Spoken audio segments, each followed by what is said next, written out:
Good afternoon, everyone. Hoping that all are safe and praying for the same, I welcome all of you for the first virtual IDA Bangalore meet. As we all know, that the world celebrates the first week of August, that is from 1st to 7th, as the World Breastfeeding Week. And the topic or the theme for this year is Support World Breastfeeding for a Healthier Planet. In line with this are the topics chosen for discussion today. We have Dr. Manjunath Sharma from Gunshila Hospital and Ms. Namrata Pramod from Sports Authority of India to share their knowledge and experiences with us. They both are eminent speakers and are expert in their own areas. So before we start the session, I would request everyone to keep your mobiles on mute, put your, of course, the computer on mute, video should be off, and the chat section is the only place where you can raise your questions. No unmuting and asking the questions. Keep your questions. The answers will be given at the end of the session when both the speakers have done with their talk. Okay, and before we start the actual section, I would like to call upon Dr. Sandhya Singh, our convener of Bangalore chapter, to share her thoughts on Breastfeeding Week. Please welcome Dr. Sandhya. Thank you, Shalini. Good afternoon and warm welcome to one and all. It gives me immense pleasure celebrating World Breastfeeding Week with the relevant scientific session that supports the theme of 2020, Support Breastfeeding for Healthier Planet. Breastfeeding provides every child the best possible exposure to nutrients as well as the emotional bonding to the mother and the child. Though breastfeeding looks simple, the mother needs a lot of motivation and guidance to start and sustain it till the period it is recommended for the infant to be exclusively breastfed. Mother needs a lot of reassurance about the benefits of breastfeeding to ensure that she prefers breastfeeding over the top feeds and the formula feeds. In view of this, our scientific sessions are focused on the evidence-based information to encourage, to overcome the challenges faced and sustain it to work towards creating a healthier planet. Thank you. Over to Shalini. Thank you, Sandhya. Now it is my pleasure to invite Dr. Manjunath Sharma, consultant neonatologist from Gunshila Hospital. He has done tremendous work in the field of neonatology in the hospital, and he has saved lives of many small neonates. Now he has earned regards of many parents for saving the lives of their precious little one. He believes and promotes early breastfeeding, and he's going to talk about the impact of breastfeeding on low birth weight neonates. Welcome, Dr. Manjunath. Good afternoon, everybody. It's my pleasure to be in this forum and to be talking in this eminent forum.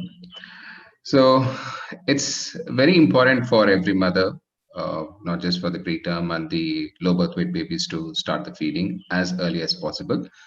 But it becomes more and more imperative for the young mothers, for these young babies, to have the breastfeeding at the earliest.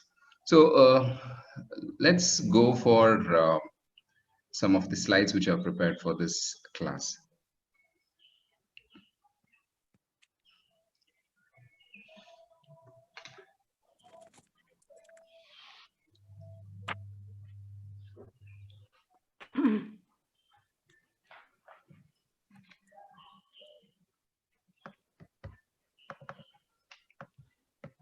Okay, so the discussion for the day is impact of breastfeeding on preterm and low birth weight infants. So breastfeeding is gold standard in infant nutrition. Breastfeeding should be started as early as possible. That's probably between the first hour of birth, and exclusive breastfeeding till 6 months, and continue breastfeeding beyond 2 years. So that's what the whole statement is. But are we really doing that? Especially in the preterm and low birth weight babies. Let's have a look at it. So before we get into the topic, I want to give a gist of what will be spoken today. Burden of the problem, challenges what we face in handling these newborn babies, the nutrient requirements and role of breast milk, and the key differences between a preterm and the term milk, a little bit about the fortification, and finally the summary and recommendations what are to be given for anybody to be followed. So let's look at the burden of the problem in the society. On an estimate, we have about 20% of all the babies born are preterms or the low birth weight babies. But some other estimates put it up to 28%. That's a very, very staggering number. And if you look at it, most of them are the IUGR babies. So that means infant, in utero growth restriction. So IUGR stands for that. So that means the maternal malnourishment here is taking a toll on the babies as such.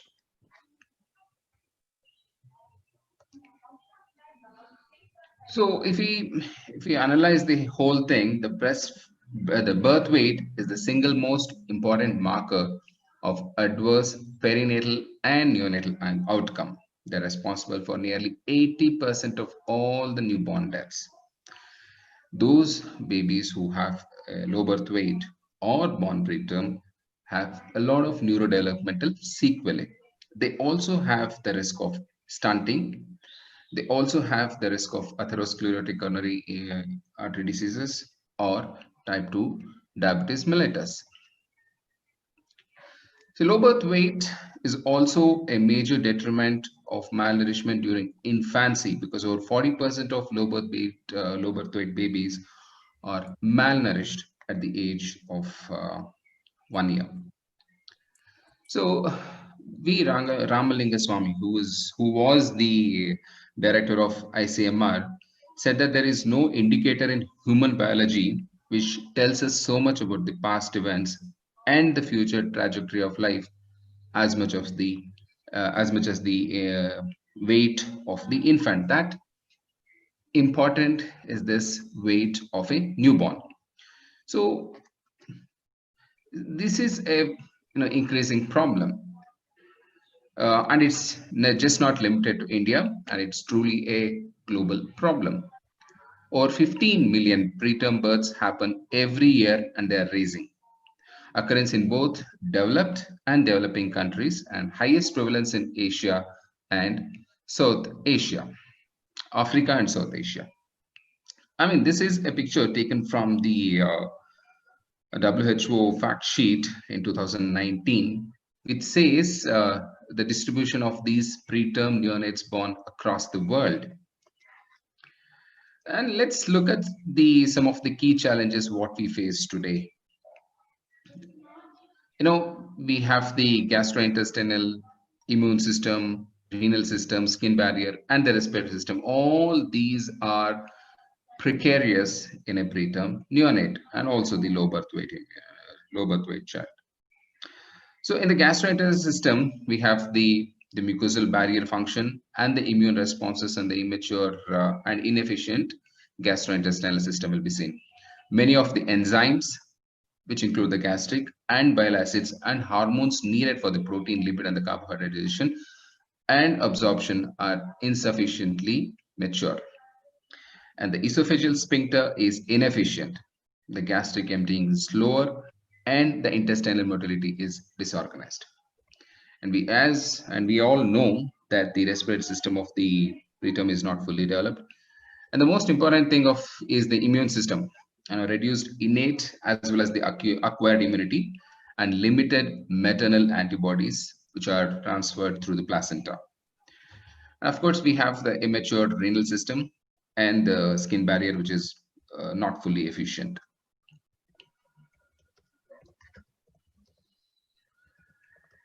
And continuing with the problems, they have a very high growth, but they have depleted nutrient stores.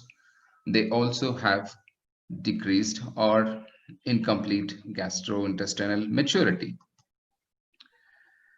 So growth is of a key importance in preterm infants. That's what we have been talking so far. So for that, we need to have the optimal growth. we must make sure that there is no growth faltering, and we should also make sure that the child has a catch-up growth. And the key nutrients what are needed for that are, so I mean, I'm sorry for missing slide. Preterm infants miss out on the highest growth rate in utero. The growth rate is highest in the last trimester of pregnancy. That's about almost 15 to 20 grams per kg per day. And the birth weight increases by almost 6 folds, and body length increases by 20 centimeter between 24 and 40 weeks of gestation. And the brain growth is almost 4 folds. And the highest nutrition accretion happens during this period, and preterm and a low birth weight infant misses all these important things. And as we have been speaking about the catch-up growth, which is desired in a preterm infant especially, there's always a risk of slow or incomplete catch-up growth. That's because of the poorer cognitive, and that leads to poorer cognitive and educational outcome, higher risk of neurodevelopmental impairment, prolonged growth restriction, and organ growth failure. And if we have a too rapid growth or a catch-up growth, which leads to altered fat distribution, increased risk of obesity and insulin resistance, and increased risk of cardiovascular disease in the later half of the child as the child grows further into the adulthood. The challenge of growth in preterm and the low birth weight infant. So there is no such defined growth rate that the child should be growing at this pace or that pace. But the accepted norm is they should grow at the same rate as the healthy unborn fetus. This growth considerably is faster in term infants, requires a large amount of nutrients. And however, due to the feeding difficulties and the medical instability, this can be challenging to achieve, especially in a preterm child. Low birth weight babies, they still will be able to make up quite a lot of that, whereas the preterm baby will just not be able to do that. And the depleted nutrient stores affect growth in preterm and low birth weight infants. So as I have been speaking about the nutrient depletion, these are depleted in both macro and micronutrients.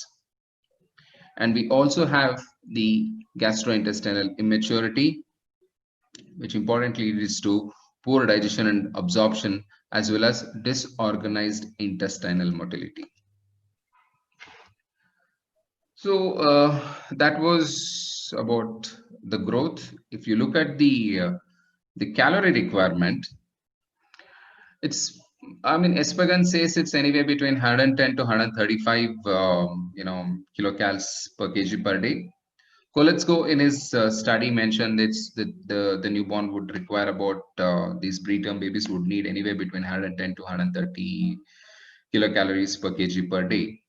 Compared to term infants, preterm and low birth weight infants have increased energy requirements due to the higher basal metabolic rate and higher growth rate. And if you look at the protein requirement, they may need as high as 4.1 gram per kg body weight in a child who is roughly about say 500 or 700 grams.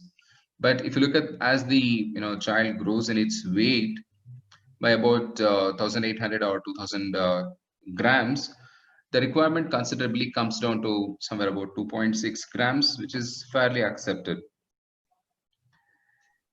And the Espegan says the child which is less than 1000 grams would need anywhere between 4 to 4.5 grams, and we would say it about 3.6 to 4.1 gram per 100 kilocals. So if you put it that way, in terms of calorie versus protein, this is what it says. And if you look at the absolute requirement, we would put it across, say, about 4 to 4.5 grams per kg body weight.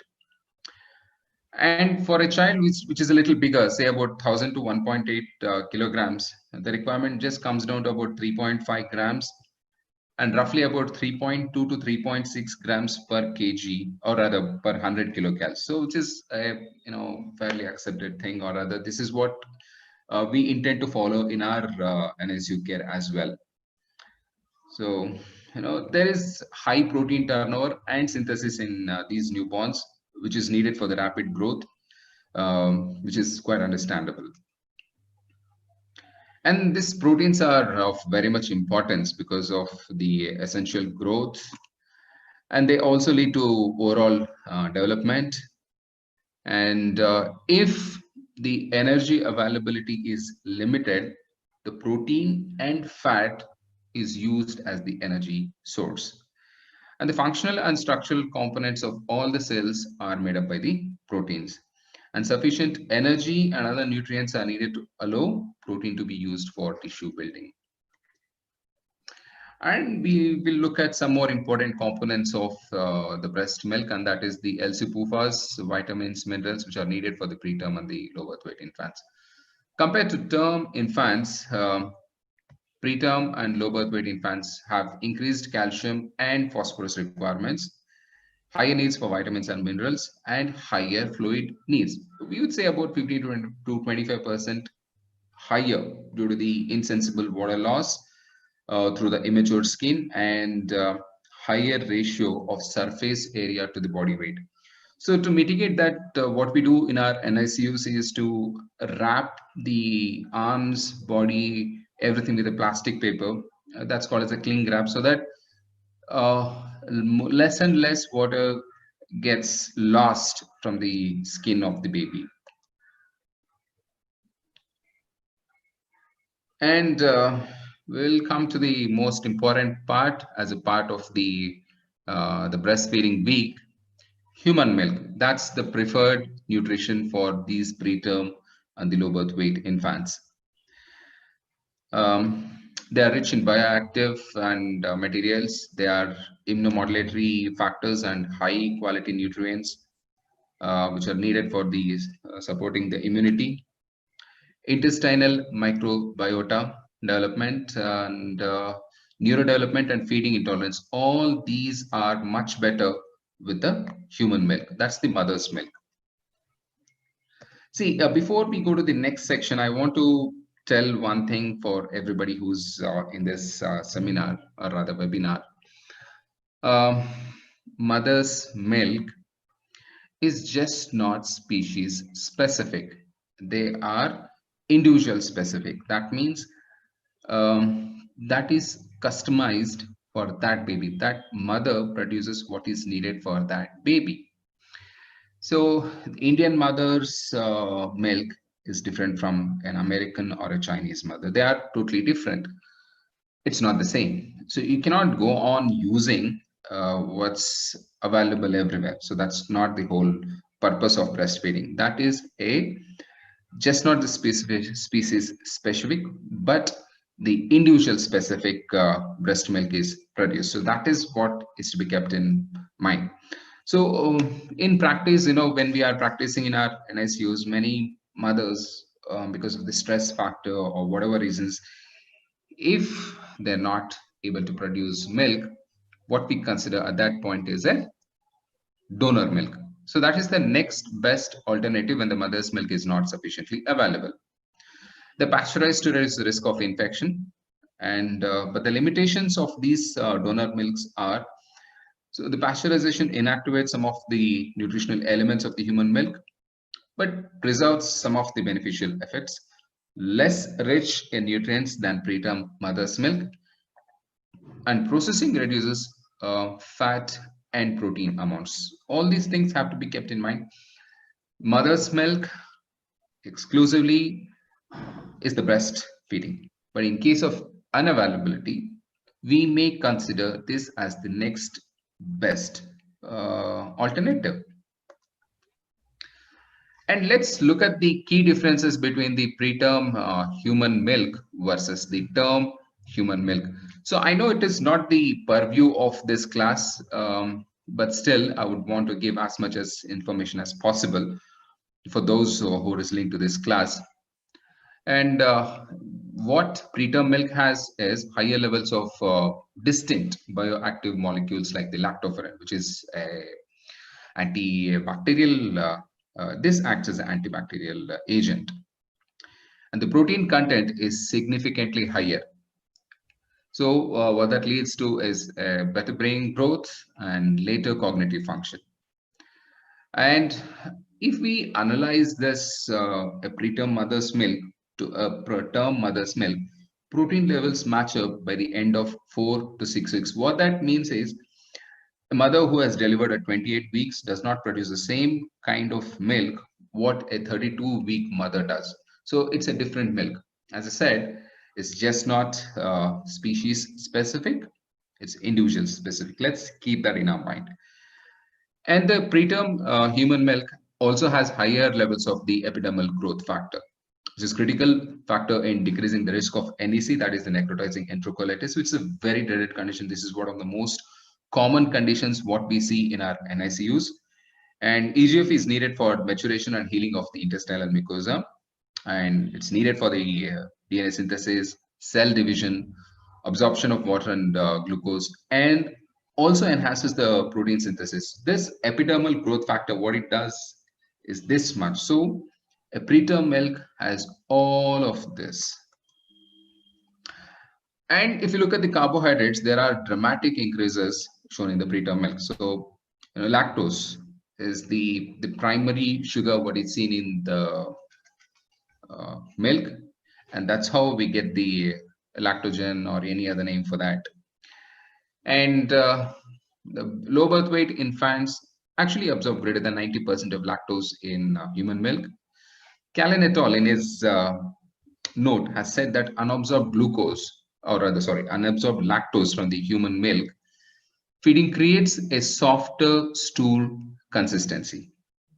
So it improves absorption of minerals and increases the beneficial intestinal flora. The preterm milk also has more of oligosaccharides. They act as prebiotics and decoys. That is, see, these oligosaccharides bind to the pathogens so that it prevents the in bacterial attachment and hence preventing the necrotizing enterocolitis. And then we have the glycosaminoglycans. Preterm milk has more of these. They again decoy pathogens to bind them instead of enterocyte, in turn protecting the enterocyte. What breastfeeding does is maternal contact and comfort. They give you overall beneficial effects. They give you the warmth and comfort to the baby. And it also improves the colonization of the maternal flora and satisfaction to the mother as well. So it's a Pandora's box, colonization of the maternal flora. That's a very important topic, which is still under a lot of investigations. If we can make entire 1 hour class just on the maternal flora or the colonization of the maternal flora. So that's beyond the purview of this class. Let's go to some other topic for now. And maternal colonization leads to, by the early maternal contact leads to colonization of the gut by the maternal bacteria, which has been a subject of study for the last 2 decades. Immunomodulatory factors in breast milk interact with the maternal and infant gut microbiome and may mediate some of the health benefits associated with breastfeeding. So it's just not the nutrient value what we are talking about. What we are talking about is something beyond that. So this is the core topic. What we have discussed is almost done. Now we are going to a small part which may not be relevant to this class, but I'll just put a word for the completion's sake. So that's the fortification of the breast milk. So why do we have to even consider fortification of the human milk? So if the 100% is what is required, then if you see the contents which are available in the maternal milk, starting from protein, sodium, calcium, phosphorus, iron, zinc, and vitamin A, all of them are in low quantity in a human milk. So though there is a lot of difference between human and the term and the preterm milk, there's still a gap between what is needed for the baby and what is available in the mother's milk. So human milk fortification is needed for supporting optimal growth and development. And it also helps preterm infants meet their nutritional needs, improves weight gain as well as length and head circumference. There are many ways of doing this fortification. One is targeted, that is the individualized fortification, and that's one is a standard fortification, and then there is a targeted fortification. So it's we'll stop the fortification discussion at this point because it's very difficult for everybody to understand. And coming to the final slide. So we have discussed so much about the preterm needs and what we have today. So preterm birth is truly a global problem, and preterm birth is increasing in almost every country. Preterm and low birth weight infants have unique nutritional needs due to the high growth rate and depleted nutrient stores and gastrointestinal immaturity. Human milk is the preferred nutrition for preterm and the low birth weight infants, and donor milk is the next best viable option.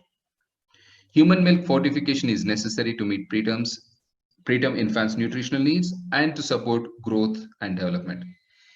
In some cases, individualized protein fortification additionally to standard fortification is needed.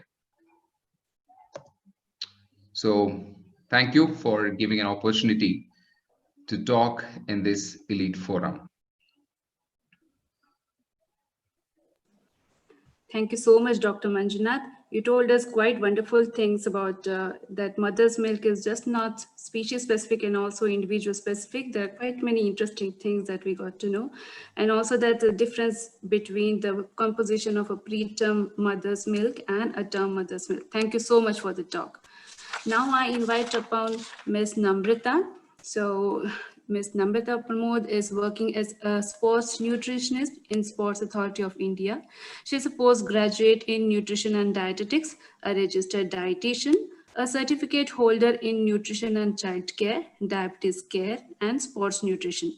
She has 14 years of experience in the field of nutrition and dietetics, and she is presently working in SAI, that's Sports Authority of India. She has 5 publications to her credit, and she has won awards for the best poster presentation in sports nutrition and in community nutrition. So she is going to talk about benefits and challenges of breastfeeding. Welcome, Namrita. Thank you, Shalini. Hello, everyone. Thank you for inviting me onto this webinar. So I'll start sharing my screen.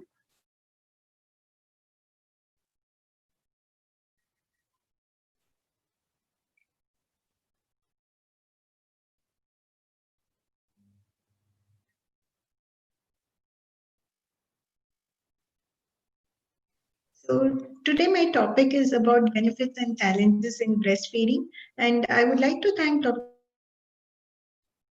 most of the part that I would also be covering. Maybe it is going to overlap a little.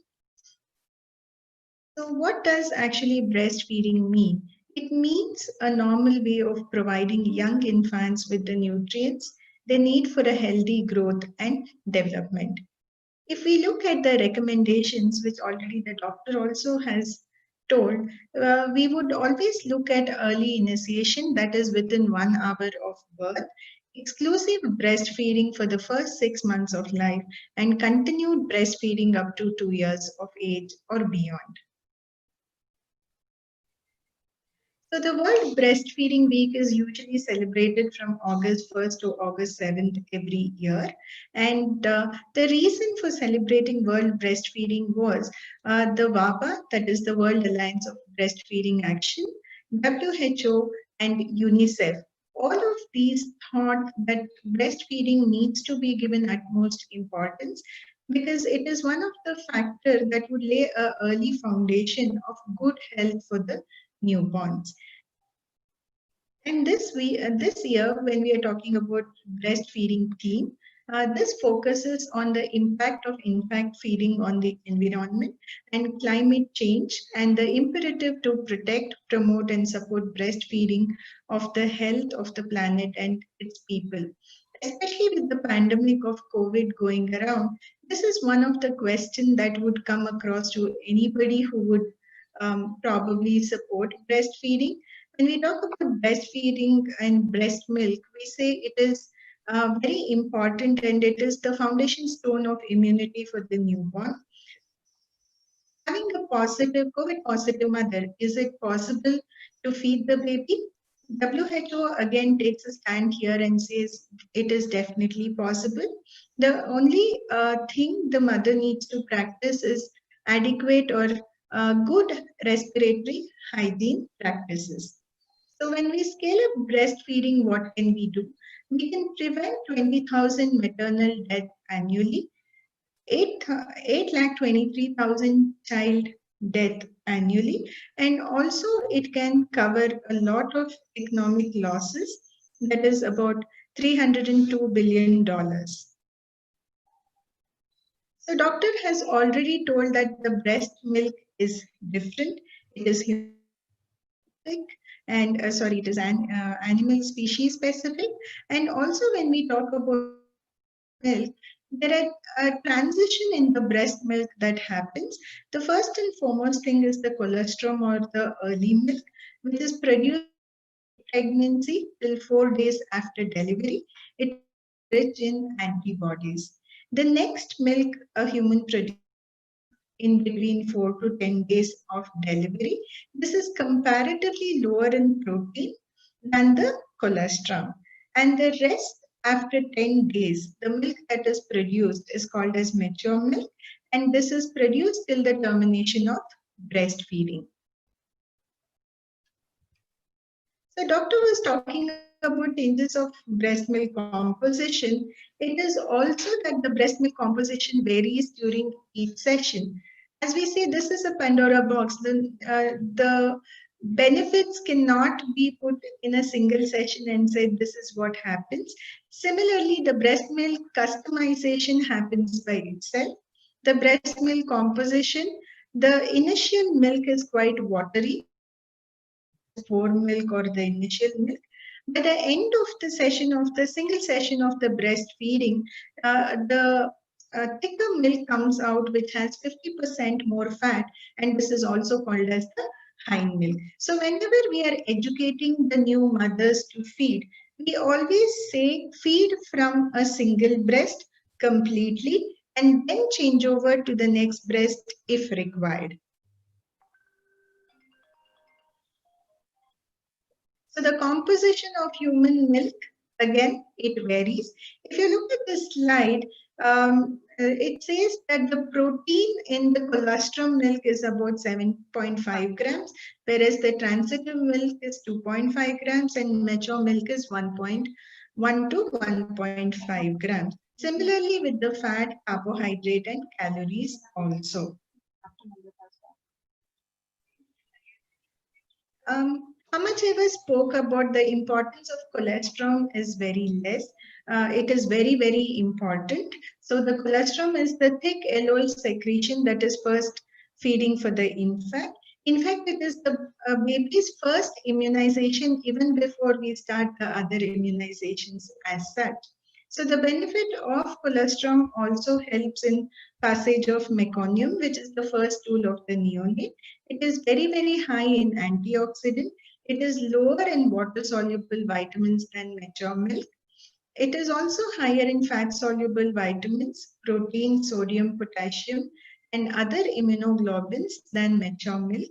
And a colostrum approximately produce about 20 to 20 calories per 30 ml, which is a very rich source of antibodies. In earlier days, I think there was a misconception saying the first milk should not be fed to the infants as such. I think now with adequate education, adequate knowledge, I think nobody would really prolong the first feed, and usually it is taken care that this happens as early as possible. So breast milk production, I think the practicing dietitians, especially in a maternity care, would usually come across this question saying, am I producing enough milk? There is no way that we can actually kind of measure the milk produced, but according to studies, an average milk production would be about 650 ml to 1000 ml. And there are certain factors that I would discuss which this depends on. And I have put across this slide only to tell you how much a stomach size of a baby would be, because though we are nutritionists, when we go on rounds, the first question is, my baby is not feeding enough. Is the amount of milk enough for the baby? So this is something that we also educate the new mothers on. So that is why the infants are fed frequently, every 2 to 3 hours. If you notice, the first day, it is just indicative that it is size of a cherry, where the accommodation of the milk would be anything between 5 to 7 ml per feed. And by day 3, it increases to 22 to 27 ml. By 1 week, the baby would be taking much more feeds, about 40 to 60 ml. By 1 month, it would take about 80 to 150 ml. So we have always said that we choose breast milk against any other milk. So to discuss a few points, if you look at the protein in this slide, we say breast milk has the correct amount to easily digest, whereas in the cow milk, it is too difficult to digest, and formula milk, it is partially corrected. If you look at the last two slides, columns in this slide, anti-infective factors and growth factors are only present in the breast milk. So this shows how important feeding the young one or the breastfeeding would be. So in the chat box, I think somebody was asking this question, what are the factors affecting the volume and the composition of the breast milk? Maternal nutritional status, as Dr. Manjunath also did mention, it is very important that we see the pregnant women and we educate them prior to the delivery, prior to the lactation phase, where to know what is the importance of having a healthy pregnancy is. And fat and energy concentration in the milk are significantly related to the fat stores in the mother. So similarly, undernourished mothers produce less quantity, but not the less quality of milk. This is something we again and again emphasize and tell the patients, because it is always considered a person who is lean to C or probably on a thinner side or a lesser side of BMI, they don't produce enough milk. That is definitely they don't produce the right quality of milk. That is definitely not a concern. Milk of a first mother, that is the primipare, is higher in fat concentration than that of a multipare or a person who's had multiple deliveries. Infant demand, the composition also depends on the infant demand, how frequently the milk removal is happening. And it is also important that it is a very important determinant of the volume of the milk secreted. It depends on the consumption of the baby. So I will cover the most important or the most known benefits of breast milk. It has anti-infective factors, like especially the bile salt stimulated lipase, which gives protection against the amoebic infections. It also has lactoferrin, which binds to the iron and inhibits the growth of bad bacteria in the intestine. And also it has immunoglobulin, a protecting agent against the microorganism. It also the breastfeeding also has a lot of post factors like a reduction in morbidity cases, especially in diabetes. Studies definitely suggest that exclusively breastfed infants have lesser chance of developing diabetes, especially type 1 diabetes, than the other peers who are fed for shorter duration and who have early exposure to cow milk and other foods. And less childhood obesity. This is one of the common topic or the next pandemic rather that we are looking at. Childhood obesity, when we address, what happens when the breastfeeding would take place? When the infant is exclusively breastfed, the self-regulation happens in the milk intake. But whereas against the bottle feed, depends on how much the mother or the family mixes in the bottle, and we always encourage the infants to complete the whole or finish the whole contents of the bottle. And it also shows that the exclusive breastfed infants have a lot lesser tendency to develop allergic diseases. And even a study by the Institute of Allergy and Clinical Immunology suggests that breastfeeding is protective against allergy and asthma, and also reduces the childhood wheezing, which may in turn reflect in protecting from viral infections later on. Also, the has spoke about NEC, which is necrotizing enterocolitis. It is an acute inflammatory disease in the intestine, and it is mainly found in premature birth. And the death rate due to NEC was as high as 26%. Psychological benefit, definitely we talk about bonding. And a study which was done by China Jindal Child Cohort Study, which shows that the exclusively breastfed infant had not only active bonding, but also lot of good engagement and less socializing problem at the age of 6. Economic benefits, we know that it does not involve any cost, and increased IQ in the baby. Royal Statistical Society suggested that exclusively breastfed infant again have a 3 to 4% of points increase in the IQ.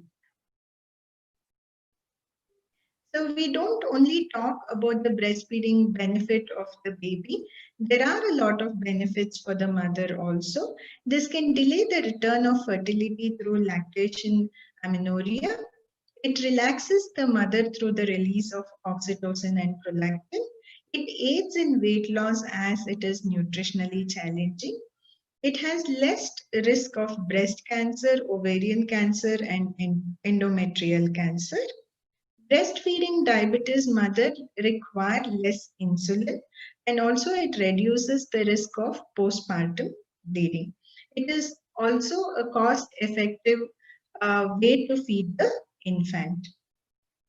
And postpartum depression, maybe nobody comes up and says about postpartum depression. Mood swings are commonly seen by the new mothers.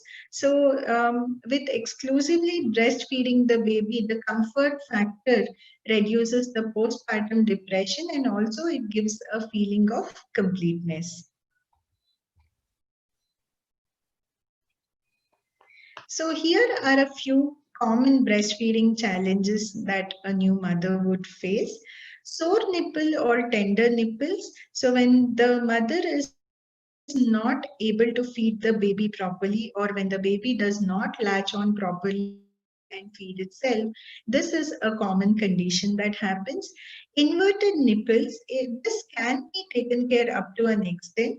When the mother is coming for their antenatal checkups, they are usually guided to how to give their breast a massage and be well prepared for breastfeeding in advance. Low milk supply, this is something that is also a little psychological when compared to exact physiology.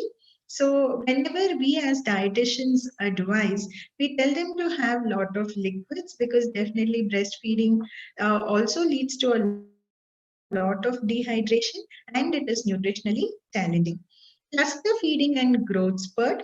Cluster feeding happens when the baby is suckling at very frequent intervals, and also when the growth spurt happens, whether in the third month or a week later after delivery, there is an increased demand of milk.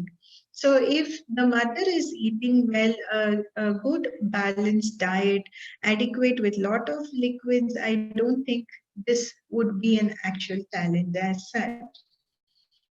Best environment is one of the common thing when the baby does not feed frequently. Usually what happens in practice, if the baby is sleeping for more than 3 to 4 hours, the new mothers would definitely not wake the baby and feed the baby.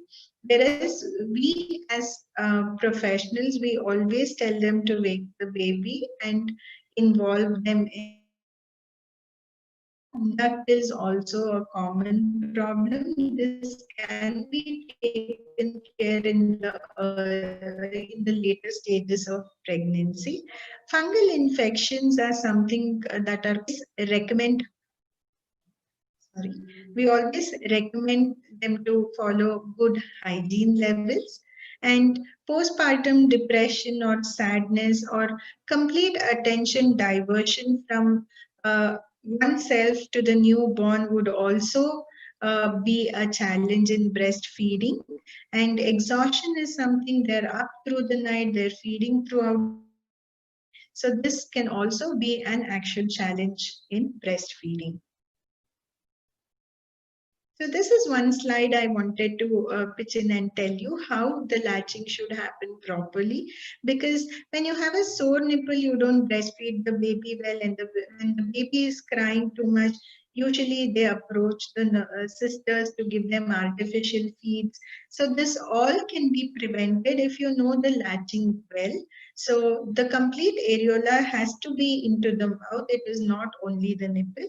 The first picture shows a good latch, whereas the second picture shows a bad latch. There are also correct feeding positions. Maybe a doctor or a physiotherapist on the rounds would come and help you with the actual positions to be followed.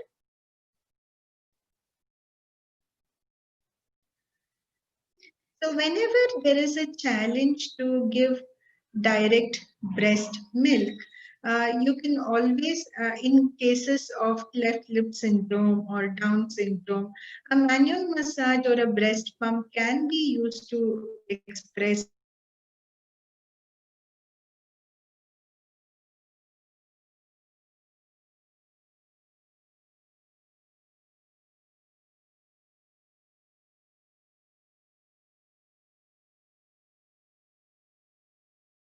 to 6 months. Though the research says antioxidant activity in expressed breast milk decreases over time, it definitely remains higher than the infant formula.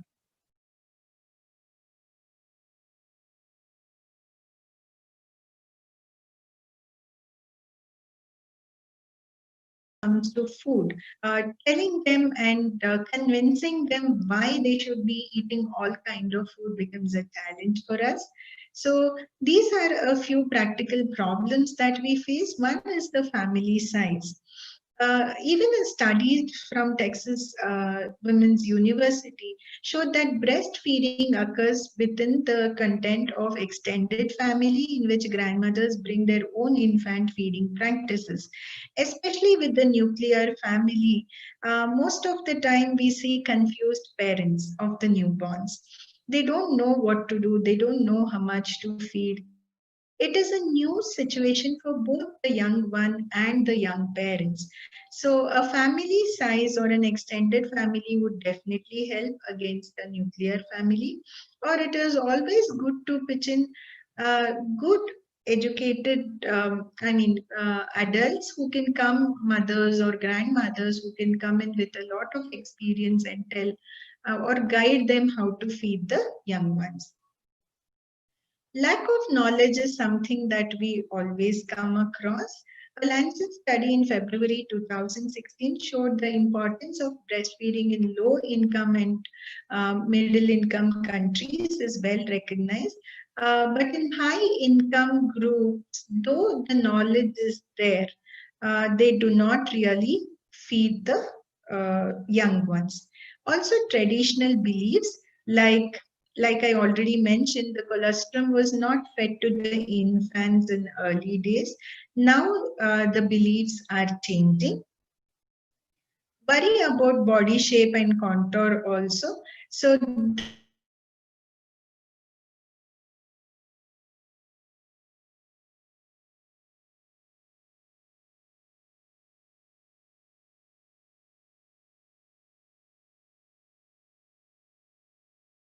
this definitely, I mean,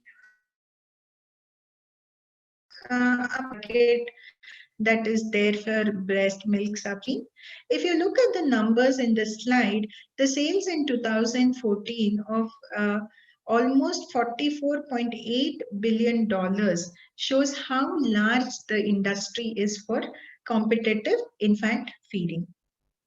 These are a few myths that I want to discuss. The questions that usually they ask as nutritionists, they tell only bland foods must be given during breastfeeding.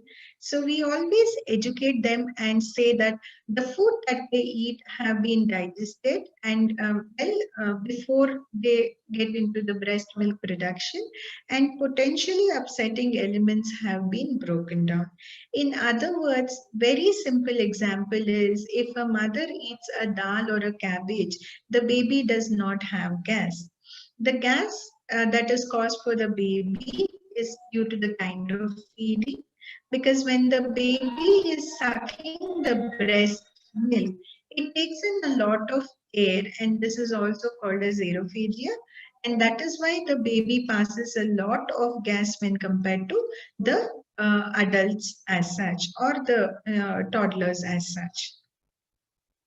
Mothers can't produce enough milk. Like I already told you, 650 ml to 1000 ml is what we say is an average the mother would produce. And also I shared the slide about the size of the stomach of the baby. So breast milk production happens. So do not worry about that. Do not get stressed, or educate the new mothers not to get stressed. Breast milk production again is determined on how well the baby is latched on, how frequently the baby is fed, and how well the baby is feeding in terms of quantity. Babies who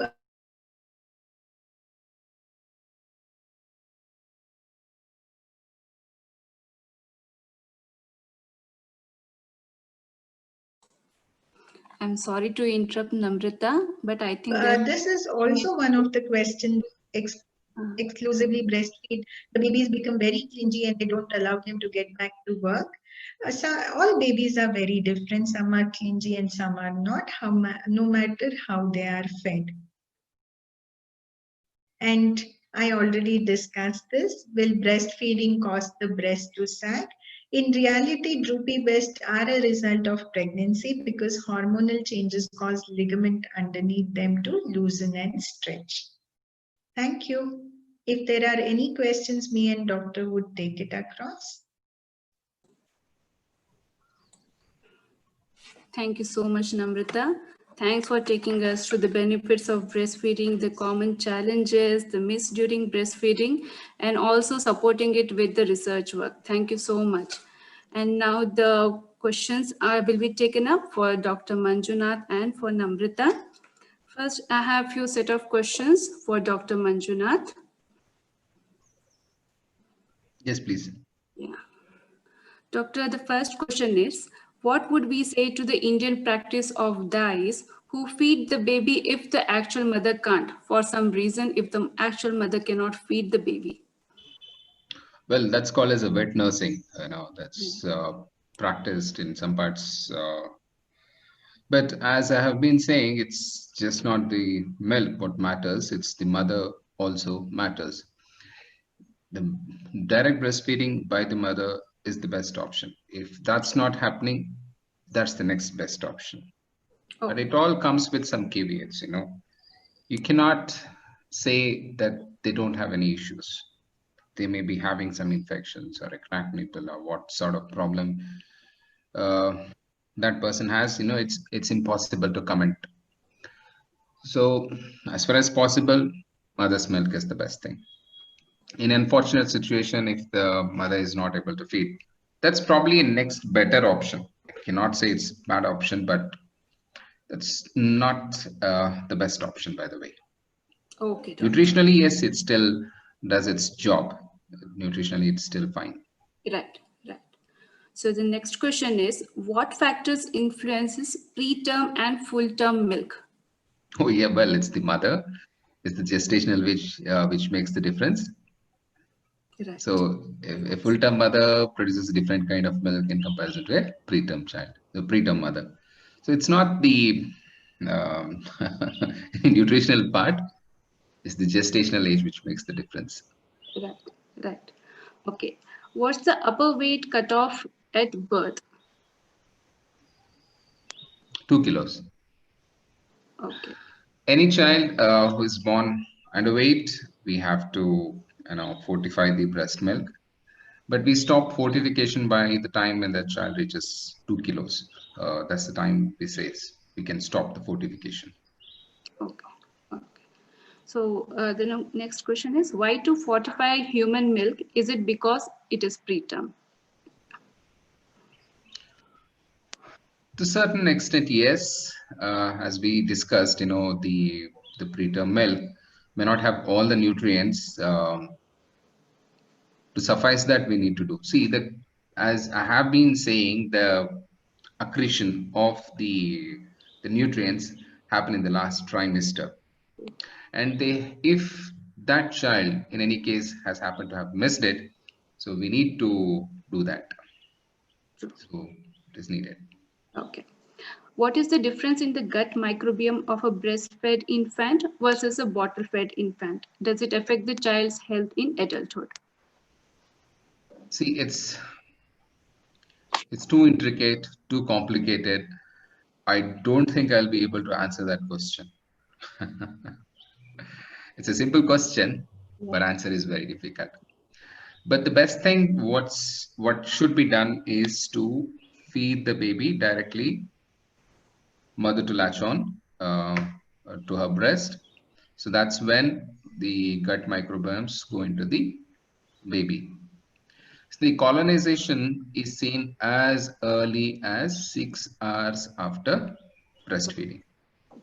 Okay, so you put the baby on the breast as early as possible, the colonization happens. Okay, bottle-fed infants, we don't know how long it is there on the bottle. So that's a difficult proposition. See, not every bacteria is bad and not every bacteria is good. So that's to be kept in mind. It's a very difficult question. I don't think I have an answer for this. Okay, thank you, doctor. Now the question for Namrata. There are traditional practices of fluid restriction for first 40 or 6 days after birth. No, I think I would answer that question. Okay, sure. Please go ahead. So it's a complete no-no. We have to allow the mother to have adequate amount of milk water as much as possible. See, many mothers postpartum, have high increased level of fibrinogen and the platelet activating factor. So what it does is they end up having the cavernous venous thrombosis, deep vein thrombosis, and many other problems. So end up with that. So the viscosity of the blood has to be kept low. For that reason, adequate amount of fluid intake is a must. And the moment the mother starts breastfeeding, as soon as the baby is latched onto the breast, procalcitonin is the,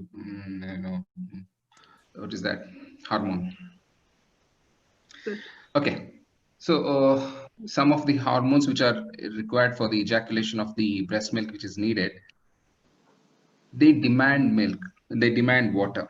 As soon as the mother starts feeding, she can actually feel the dryness of the eyes and even, in fact, the dryness of the mouth. So it is very much important for us as healthcare professionals to encourage adequate amount of water post delivery. So it's a myth which has to be debunked as soon as possible. That's a very, very common problem we all dietitians face. All mothers and mother-in-laws who are in the room along with the patient are the advisors. They talk more than the dietitian or the healthcare person. And that's a bad restriction. They put the patient, the mother comes back with constipation and piles and all that. So that's a consistent problem. I agree, doctor. We all have to go back and just work on it again. Whoever comes back, we need to educate them more and more. Now, Sally, if I could add on to the same question, see, in India, we also believe that the mother should be wrapped up completely, not allowed to use fan. No, there is no kind of aeration at all in the wards that we walk into. Okay, this kind of a hot environment also promotes dehydration of the mother.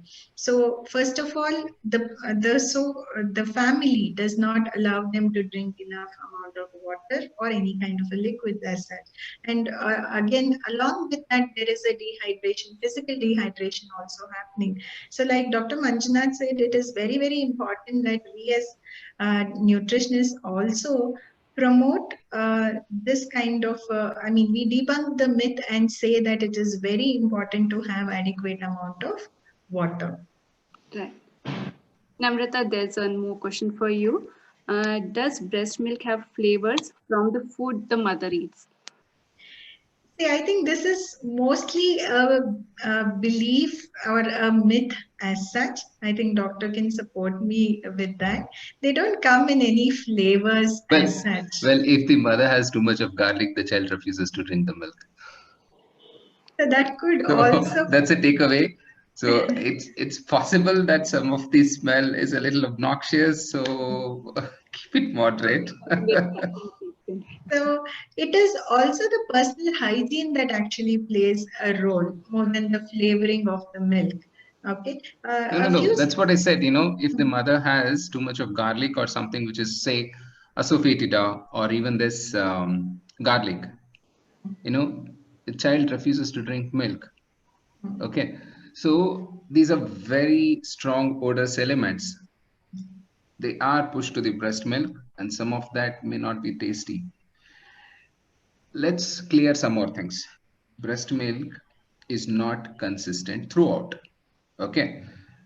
It changes from diet to diet.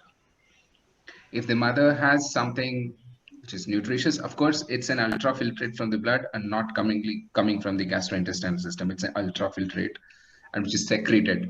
So no matter what you eat, your tears will come out as tears and your saliva will come out as saliva. But if you have had something very odorous, for instance, garlic or asafoetida, your breath smells garlic, your saliva smells garlic, and even the breast milk smells garlic. So it is possible that the food what we take may be slightly altered, maybe slightly altering the breast milk. So it is possible there is a change in the taste of the milk, which we don't know, which nobody has tasted, and probably there are no parameters to say, okay, this is the taste or this is not the taste. So there are no parameters to say, and nobody has tasted it, and at least nobody can say that objectively. It's just a subjective observation, but we have to keep it in our mind. Yeah, I think, Shalini, we all believe moderation is always a key. When we say garlic is a lactobacillus food, so you can have garlic, that doesn't mean that the day starts with garlic and ends with garlic. So you need to have a balanced, nutritious diet. Okay, that is when probably we can avoid these kind of babies not latching on properly and not drinking or refusing the breast milk. Right, Namrata. One more question for Dr. Manjunath. Is it ever possible for a low birth baby to be on par with the normal baby, or do they grow to be a normal adult physically or mentally? Oh yes, definitely. See, there are two things here which we discussed. One is a preterm thing, another one is a low birth weight. So for a preterm child to reach comparable to a child who is born on term, we give a rough time of 2 years. Sometimes we can go even up to 4 years. So the preterm babies, not every preterm baby is a sick baby. We generally have seen fantastic results with these preterm babies. They catch up with the growth very good. And coming to the other aspect, that is the low birth weight babies, and they are mostly because of the intrauterine growth restriction. If the restriction is taken away, they generally catch up the growth. Okay. If the nutrition is not adequate, whether it is a preterm or low birth weight baby, ends up having extra uterine growth restriction. That is called as EUGR. That is an IUGR thing, and this is a EUGR thing. And among the IUGRs, what we have are two things. One is the symmetric and asymmetric. That is, symmetrical IUGRs are, they're very small. Starting from the head to the rest of the body, they are symmetrical. They have poor prognosis. Asymmetrical IUGRs are the ones where the head is large, whereas the rest of the body is small. And if you look at the baby, they are monkey-like faces. All the fat is taken away. They look more or less like a monkey. The design is in such a way that the brain growth is allowed, whereas the rest of the body is compromised. And that is the reason why we have a large head and a small body. And that is called as asymmetrical IUGR. And these babies generally tend to have fantastic recoveries if the nutrition outside the womb is taken care of. Okay. So again, little controversy.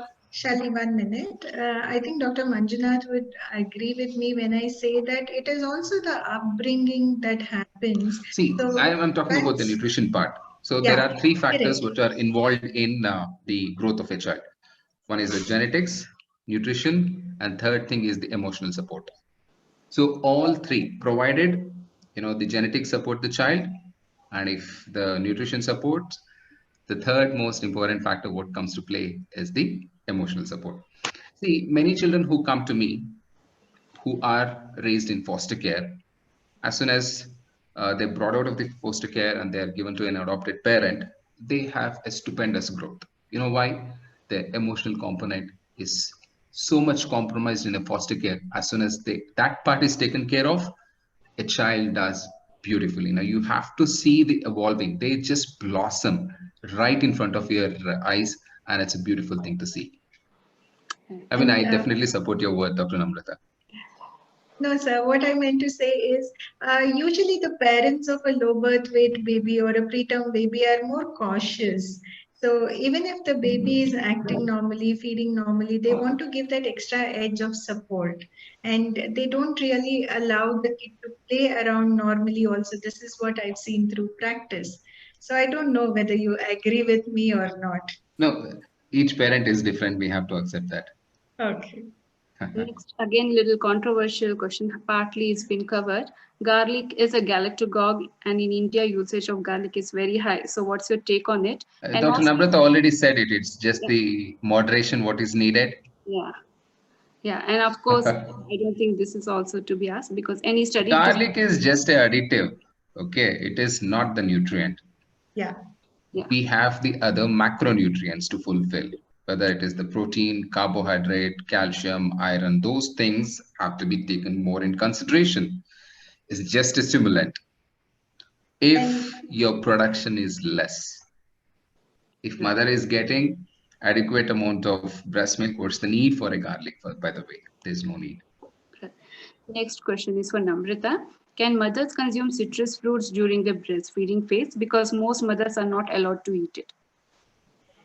see, again, like I said, it is more of a traditional practice and lack of knowledge that they don't consume, or rather, the mothers and the mother-in-laws who do not allow them to consume. But as such, there are no studies to say that a citric fruit would affect breast milk in any case. Right. Dr. Manjunath, someone is asking, is there a difference in the quality of milk of a young mother and an aged mother? Yes, there are, but I don't have the reports to quote in front of you, but a young, healthy mother should be able to do it much better.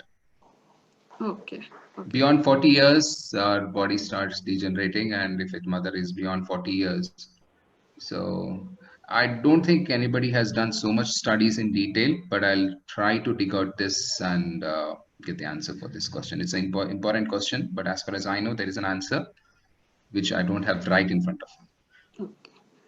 That was a indeed nice discussion session. I think everyone was quite interested and enthusiastic to ask questions. Thanks to both the speakers for patiently answering the questions asked. And I'm sure that everyone will agree that this noon was spent in gaining knowledge and in reinforcing our belief that breastfeeding is the most effective method for ensuring a good health for the child, and that's the best gift that a mother can give to the child. And, for all the participants, I would like to tell that there'll be a feedback form posted on the YouTube chat box and the Zoom chat box, and it will be active for next 15 minutes. So it will hardly just it will take a minute to fill up that feedback form. Please do fill it and send it across. And now it's time for us to thank you. Thank you, Dr. Manjunath. Thank you, Dr. Namrata, for taking out your time from your busy schedule and enlightening us with your knowledge and your experiences, and for patiently answering everybody's question. And I would like to thank all the LEC members for doing all the logistic work, especially to Dr. Sandhya Singh and Suvarna for making the platform available, for taking up the initiative for the Zoom meeting, calling, and all the logistics were quite difficult to work on, but you did it on time. It was the need of the hour. And thank you so much. And thanks for all the participants for participating and showing their enthusiasm.